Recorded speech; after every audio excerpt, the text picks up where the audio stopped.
Roy Cousins has cherished moments to reflect on when he wore blue and gold.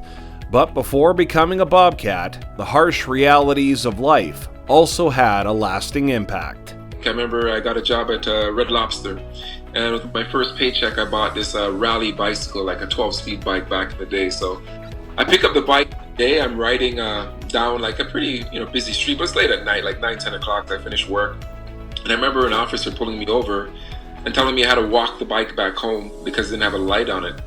So I started doing it. This guy followed me halfway home, which is probably about 10 miles from my house. So he followed me slowly for like 10 miles. And I always remember that. I was so proud and so happy that I was able to earn my own money and buy something of my own, the biggest thing of significance in my life to that date. This cop just kind of took that from me. Cousins came to BU for the start of the 1990-91 season. He was honored as a GPAC All-Star in 93-94 and won the Jim Casey Award for Sportsmanship in his senior year.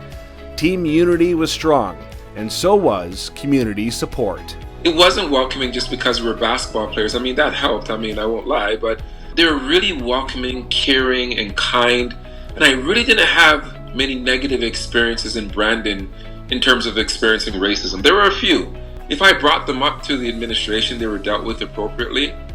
I was a part of that conversation. In general, that my experience in Brandon was only positive. It's something that I look back on with fondness. Being in Brandon gave Cousins the chance to bring out the dynamic skills he developed in high school, where he was team MVP in grade 12.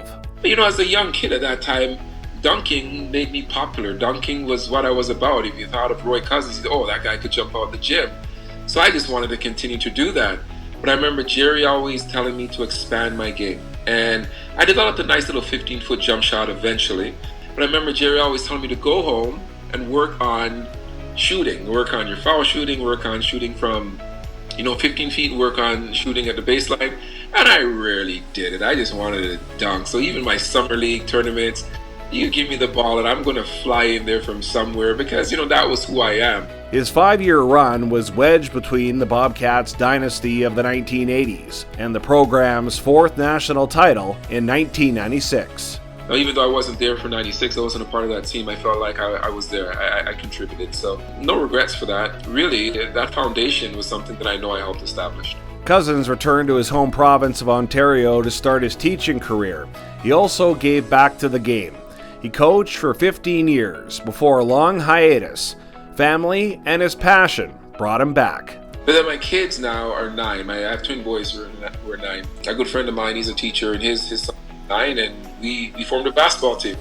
And those guys did pretty good. They were in grade 3 playing against grade 4s, and they had grit. Cousins will turn 50 years old in November and has spent 2 decades as an educator. The last 10 years, he's been a principal. Me being the age I am, where I am in life and what I've experienced, me now empowering young people in my care to go ahead and do that work because it's going to be on them. It's going to be on their shoulders and their backs. I still have a role to play in it, but they have a larger role to play in it. The building blocks of Cousins' character were built as a Bobcat. I look back at what I spray painted downstairs, and it was my name, my number, and graduate 1995. And that was what I wanted to be remembered for, as somebody who came there and played hard, but I graduated. And hopefully, back then, I was going to go on and do something great, and I think I have.